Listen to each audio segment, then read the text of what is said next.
సనాతన ధర్మానికి ప్రతీక అయిన శ్రీరామచంద్రుడి అడుగుజాడలో నడుస్తూ ధర్మం, అహింస, ప్రజాసేవ లక్షణాలను అనుసరించాలని వేద సీడ్స్ ఎగ్జిక్యూటివ్ డైరెక్టర్ తులసి ధర్మచరణ్ కోరారు.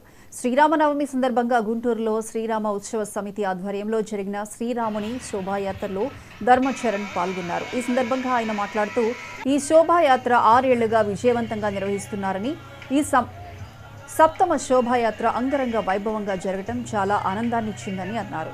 మనమందరం రాముని సేవకులమని, ఆయన గొప్పతనాన్ని నలుమూలలా చాటి చెప్పేందుకు ఈ శోభాయాత్ర ఎంతో ఉపయోగపడుతుందని ధర్మచరణ్ వ్యాఖ్యానించారు.